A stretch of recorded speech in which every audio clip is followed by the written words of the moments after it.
Jalan-jalan utama di Melbourne telah berubah menjadi lautan manusia.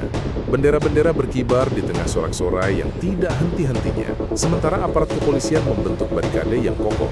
Pemandangan serupa juga terjadi di Sydney, di mana ribuan orang turun ke jalan untuk menyuarakan berbagai tuntutan dari berbagai arah. Peristiwa ini bukan sekadar unjuk rasa biasa. Ini adalah potret Australia pada September 2025, ketika berbagai keresahan masyarakat memuncak secara serentak dalam satu waktu. Hal yang membedakan demonstrasi kali ini dari peristiwa sebelumnya adalah konvergensi berbagai isu yang biasanya terpisah. Umumnya, sebuah unjuk rasa berfokus pada satu tema spesifik, seperti pemberantasan korupsi, isu iklim, atau hak-hak masyarakat adat. Namun dalam demonstrasi ini, seluruh isu tersebut terakumulasi menjadi satu. Terdapat kelompok yang menyuarakan penghentian korupsi, seruan untuk menghentikan imigrasi massal, hingga pekik solidaritas untuk Palestina. Keragaman tuntutan ini menciptakan sebuah situasi yang kompleks di mana berbagai aspirasi yang berbeda menyatu dalam satu gerakan massa. Perlu diingat bahwa demonstrasi berskala besar bukanlah fenomena baru di Australia. Negara ini memiliki tradisi panjang dalam menyuarakan aspirasi di ruang publik.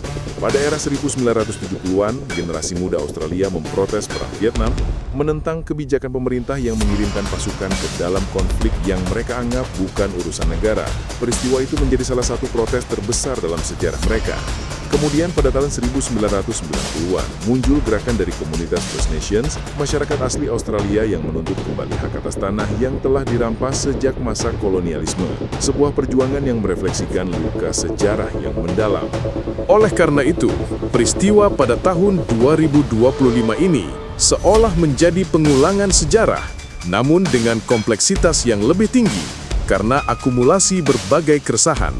Sebagai gambaran, dalam satu blok lokasi unjuk rasa, terdapat individu yang membawa poster bertuliskan "Hentikan Korupsi Sekarang". Tidak jauh dari situ, sekelompok massa lain mengibarkan bendera Palestina. Sementara di sisi lain, sebuah kelompok menyuarakan tuntutan "Hentikan Imigrasi Massal". Situasi ini menghadirkan tantangan signifikan bagi aparat kepolisian yang harus mendirikan barikade untuk mencegah bentrokan antar kelompok.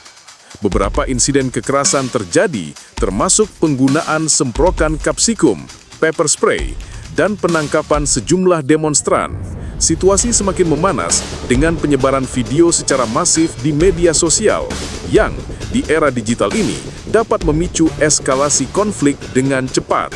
Banyak pihak menilai unjuk rasa ini hanya bersifat sementara, namun ada pula pandangan bahwa ini merupakan indikasi bahwa Australia berada di sebuah persimpangan krusial.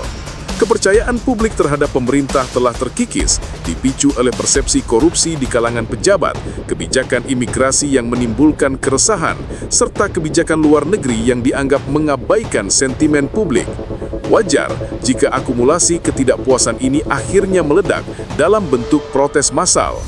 Pemandangan di jalanan Sydney menyerupai sebuah adegan dari film distopia. Meskipun gedung-gedung pencakar langit tetap berdiri megah, suara riuh perkotaan tergantikan oleh teriakan massa yang menyuarakan perlawanan. Dari kejauhan, terlihat kepulan asap putih dari gas air mata, sementara aparat kepolisian dengan perisai hitam bersiaga untuk mengendalikan massa jika situasi menjadi tidak terkendali. Di antara para demonstran, terlihat mahasiswa yang mengenakan penutup wajah dan mengangkat poster bertuliskan, "Pemerintahan ini bobrok". Di sisi lain, tampak pula para ibu yang membawa anak-anak mereka di dalam kereta dorong, namun tetap bergabung dengan blok pro-Palestina sambil menyuarakan "Bebaskan Palestina". Fenomena ini mengejutkan banyak pihak, mengingat Australia yang selama ini dikenal sebagai negara damai dan tujuan pariwisata, kini berubah menjadi pusat perhatian internasional karena gejolak sosialnya. Hal yang paling menonjol dari demonstrasi ini adalah keragaman tuntutan yang disuarakan secara simultan.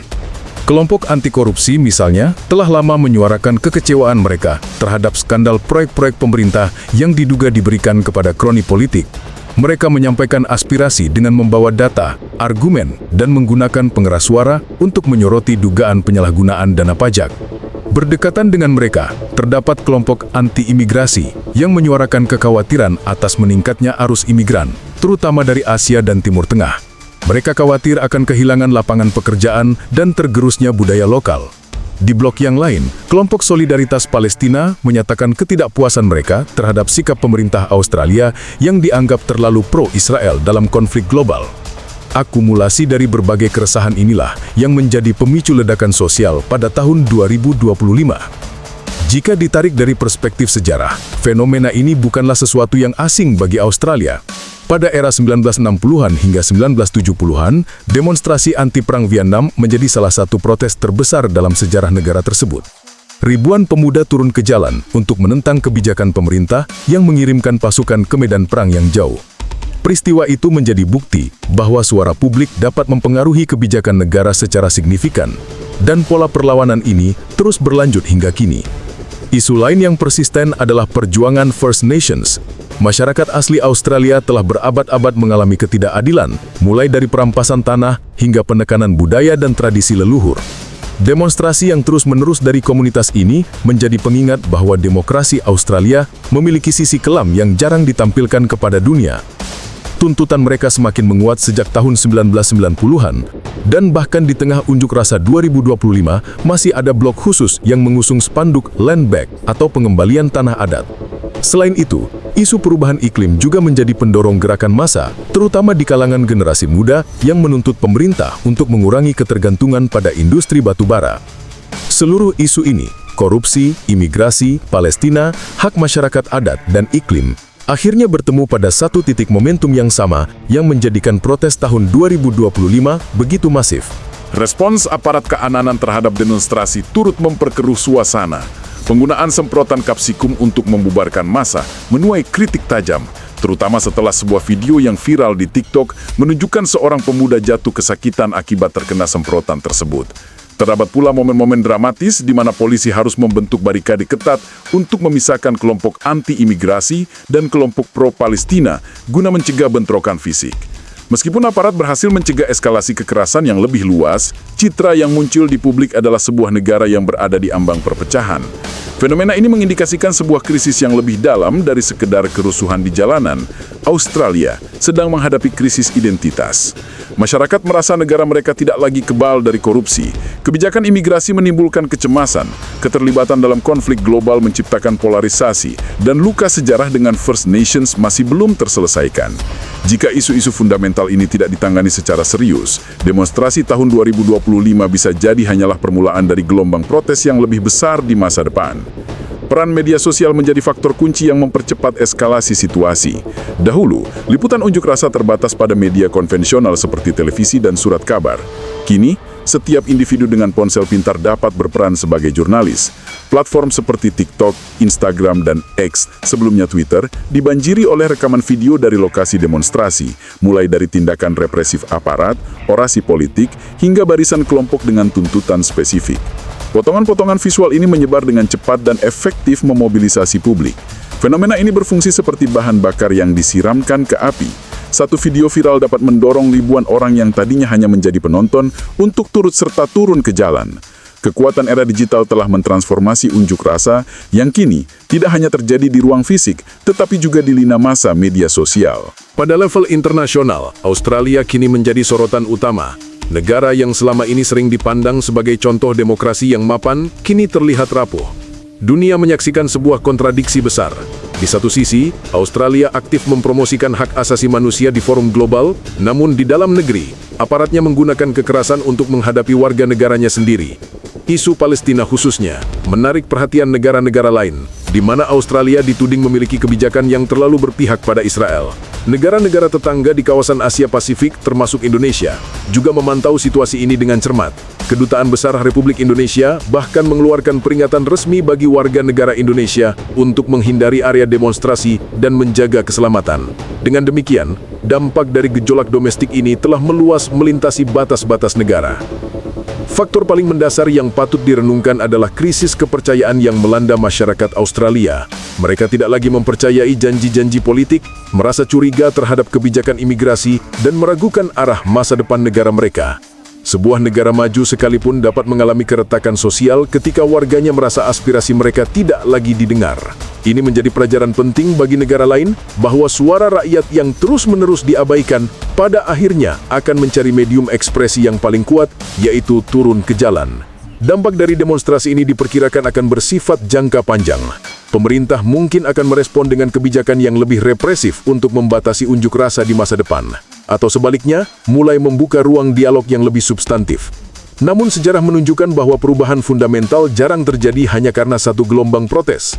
Jika isu-isu inti seperti korupsi, imigrasi, konflik global, dan hak masyarakat adat tidak diselesaikan, maka dunia mungkin akan menyaksikan Australia bukan lagi sebagai negeri yang damai, melainkan sebagai sebuah bangsa yang sedang berkonflik dengan dirinya sendiri. Keprihatinan pemerintah Australia terhadap demonstrasi kali ini dapat dimengerti, karena isu-isu yang diangkat menyentuh dua pilar paling sensitif bagi negara, ekonomi, dan reputasi internasional. Selama ini, Australia membangun citra sebagai negara yang stabil dan aman untuk investasi. Namun, citra tersebut terancam hancur oleh pemandangan kerusuhan di kota-kota besar seperti Sydney, Melbourne, dan Brisbane. Instabilitas ini berpotensi menyebabkan pelarian modal asing dan penurunan angka pariwisata, yang akan semakin memperburuk kondisi ekonomi yang sudah tertekan oleh inflasi dan harga properti yang tinggi. Kompleksitas masalah diperparah oleh keragaman kelompok yang terlibat dalam protes, mulai dari kaum buruh yang menuntut upah layak, mahasiswa yang frustasi dengan biaya pendidikan tinggi, komunitas adat yang menuntut rekonsiliasi, hingga para imigran yang menolak dijadikan kambing hitam. Energi kolektif dari kemarahan berbagai kelompok ini menciptakan kekuatan tekanan yang jauh lebih berbahaya daripada oposisi politik di parlemen. Para elit politik di Australia diyakini telah mengantisipasi efek domino dari peristiwa ini. Sebagai salah satu sekutu utama Amerika Serikat dan negara-negara Eropa, kerusuhan domestik di Australia dapat merusak citra diplomasi mereka di panggung dunia. Hal ini memberikan keuntungan naratif bagi negara-negara rival seperti Rusia dan Cina, yang dapat menggunakan situasi ini sebagai bukti kerapuhan sistem demokrasi Barat. Kondisi ini menempatkan pemerintah Australia dalam posisi dilematis. Tindakan yang terlalu keras terhadap demonstran berisiko dicap sebagai pelanggaran hak asasi manusia, sementara sikap yang terlalu lunak dapat menyebabkan eskalasi kekacauan yang lebih luas. Jika pemerintah hanya mengandalkan pendekatan keamanan, tanpa mengatasi akar masalah, seperti korupsi, ketidakadilan sosial dan biaya hidup yang tinggi, maka demonstrasi ini berpotensi menjadi gerakan perlawanan nasional yang dapat mengguncang sistem politik secara fundamental. Bagi warga biasa, demonstrasi ini telah mengganggu kehidupan sehari-hari secara signifikan. Penutupan jalan, pembatalan layanan transportasi umum, dan gangguan distribusi barang pokok yang memicu kenaikan harga telah menciptakan kesulitan baru. Masyarakat umum berada dalam posisi yang serba salah. Di satu sisi, mereka memahami aspirasi para demonstran. Namun, di sisi lain, aktivitas mereka terhambat oleh dampak langsung dari unjuk rasa tersebut. Seiring berjalannya waktu, frustasi tidak hanya ditujukan kepada pemerintah, tetapi juga pada situasi itu sendiri. Berbagai video viral di media sosial menunjukkan keluhan warga, mulai dari orang tua yang anaknya tidak bisa bersekolah, hingga pemilik usaha kecil yang terpaksa tutup. Hal ini menunjukkan bahwa protes tersebut telah berevolusi dari sekedar perlawanan politik menjadi krisis sosial dengan dampak yang nyata dan meluas. Pemerintah telah berusaha melakukan pengendalian kerusakan atau damage control dengan mengeluarkan janji-janji reformasi, subsidi, dan dialog dengan berbagai komunitas. Namun, upaya ini disambut dengan skeptisisme oleh publik yang telah kehilangan kepercayaan. Janji-janji tersebut dianggap sebagai strategi usang untuk meredam kemarahan massa, sehingga tidak efektif untuk menghentikan gelombang protes. Sebaliknya, hal tersebut justru memicu sinisme yang lebih besar. Fenomena ini mengindikasikan bahwa masyarakat Australia telah memasuki sebuah fase baru, di mana mereka menunjukkan keberanian untuk menentang sistem. Generasi muda tidak lagi gentar menghadapi aparat. Kaum buruh tidak lagi takut akan ancaman pemutusan hubungan kerja, dan komunitas adat tidak lagi bersedia menunggu janji yang tak kunjung terrealisasi. Ketika masyarakat telah mencapai titik jenuh, dinamika politik pun mulai berubah secara fundamental. Demonstrasi ini tidak hanya menciptakan gejolak domestik, tetapi juga menjadi perhatian serius di tingkat politik global. Posisi Australia sebagai pion strategis Barat di kawasan Asia Pasifik yang berfungsi sebagai sekutu Amerika Serikat untuk menahan pengaruh Tiongkok dan Rusia membuat stabilitas internalnya menjadi krusial. Ketika demonstrasi ini pecah, negara-negara yang menjadi rival geopolitik memanfaatkan situasi tersebut. Media di Tiongkok mulai memberitakan kerapuhan sistem demokrasi Barat, sementara Rusia melancarkan propaganda yang menyoroti ketidakstabilan di negara sekutu Amerika Serikat. Bagi Amerika Serikat, situasi ini menjadi dilema karena harus menghadapi tuduhan pelanggaran HAM yang dilakukan oleh salah satu sekutunya. Sementara itu, negara-negara di Asia Tenggara yang terkadang memiliki hubungan kompleks dengan Australia, seperti Indonesia dan Malaysia, mengamati situasi ini dengan saksama, seolah menyadari bahwa negara yang sering memproyeksikan citra superioritas di panggung internasional ternyata juga memiliki kerentanannya sendiri. Dampak terbesar dari gejolak ini adalah potensi pergeseran peta aliansi di kawasan. Jika Australia terlalu sibuk menangani masalah domestik, kemampuannya untuk mengelola isu-isu regional seperti ketegangan di Laut Cina Selatan atau persaingan pengaruh di Pasifik akan melemah. Melemahnya pengaruh Australia dapat menciptakan kekosongan kekuatan yang siap diisi oleh pihak lain, terutama Tiongkok. Lebih jauh, demonstrasi ini memperlihatkan betapa rentannya sistem Barat ketika kepercayaan publik terkikis. Negara seperti Australia, yang sering dijadikan model kebebasan dan kemakmuran, kini menjadi contoh bagaimana sebuah sistem dapat goyah akibat akumulasi masalah yang tidak terselesaikan. Fenomena ini dapat menginspirasi gerakan serupa di negara lain, di mana video-video kerusuhan di Australia menyebar secara global melalui platform digital dan menjadi bahan studi bagi para aktivis di seluruh dunia. Ledakan demonstrasi di Australia dalam waktu singkat dapat dijelaskan oleh peran media sosial sebagai alat mobilisasi yang sangat efektif. Setiap terjadi bentrokan antara polisi dan massa, videonya segera diunggah ke platform seperti TikTok dan X, di mana generasi muda lebih mempercayai konten viral daripada berita dari media arus utama. Meskipun media konvensional mungkin mencoba membingkai protes ini sebagai aksi kelompok minoritas, media sosial menampilkan realitas yang berbeda. Ribuan orang dari berbagai latar belakang turun ke jalan dengan isu yang jauh lebih luas. Hal ini membuat pemerintah kesulitan mengendalikan narasi publik. Di era digital, satu video amatir yang direkam dengan ponsel memiliki kekuatan untuk mengguncangkan opini publik lebih dahsyat daripada konferensi pers seorang Perdana Menteri. Situasi diperparah oleh munculnya akun-akun anonim yang diduga menyebarkan narasi untuk tujuan tertentu, baik yang pro maupun anti demonstrasi. Akibatnya, terjadi perang informasi yang intens di ruang digital. Satu kubu menganggap unjuk rasa ini krusial bagi masa depan demokrasi, sementara kubu lain menyebarkan narasi bahwa gerakan ini ditunggangi oleh kepentingan asing. Algoritma media sosial turut memperkuat polarisasi ini. Semakin banyak seseorang menonton konten terkait demonstrasi, semakin banyak konten sejenis yang akan disajikan kepadanya. Hal ini menciptakan gelembung filter yang dapat menarik individu yang semula netral ke dalam arus kemarahan kolektif. Upaya pemerintah untuk melawan narasi ini melalui kampanye daring terbukti tidak efektif karena konten resmi yang kaku kalah menarik dibandingkan dengan video-video kerusuhan yang dramatis dan viral. Sejarah kemungkinan akan mencatat demonstrasi di Australia ini sebagai salah satu contoh bagaimana era digital dapat mengubah realitas politik secara drastis dalam hitungan hari. Perubahan ini tidak dipicu oleh satu tokoh sentral, melainkan oleh jutaan warga biasa yang merekam dan membagikan realitas di lapangan menggunakan perangkat seluler mereka. Hal ini membuat pemerintah tidak lagi mampu menutupi atau mengendalikan situasi. Peristiwa ini menjadi penanda zaman bahwa masyarakat tidak lagi mudah percaya pada retorika politisi. Ketika rasa frustasi dan kekecewaan telah mencapai puncaknya, turun ke jalan menjadi pilihan terakhir. Bagi pemerintah, ini adalah sebuah peringatan serius. Jika mereka gagal membaca sinyal ini, demonstrasi yang terjadi saat ini bisa jadi hanyalah permulaan dari sebuah tsunami sosial yang lebih besar. Pada akhirnya, peristiwa di Australia ini mengajukan sebuah pertanyaan fundamental. Apakah sistem demokrasi Barat benar-benar sekuat yang selama ini digambarkan, atau justru sangat rapuh ketika rakyatnya bersatu dalam ketidakpercayaan? Kini, muncul spekulasi mengenai potensi jangka panjang dari gerakan ini. Apakah demonstrasi ini akan melahirkan kepemimpinan baru, partai politik alternatif, atau bahkan arah kebijakan negara yang sama sekali berbeda? Jika hal tersebut terjadi, Australia akan memasuki sebuah babak sejarah yang belum pernah terbayangkan sebelumnya. Peristiwa ini menunjukkan bahwa perubahan fundamental tidak selalu lahir dari ruang parlemen yang tenang, tetapi dapat dipicu oleh pergolakan sosial di jalanan yang dipenuhi amarah publik. Kesimpulannya, unjuk rasa ini bukanlah sebuah akhir, melainkan awal dari suatu proses yang jauh lebih besar. Apakah proses ini akan membawa Australia menuju perubahan positif yang lebih adil, atau justru menjerumuskannya ke dalam krisis yang berkepanjangan? Dunia sedang menyaksikannya.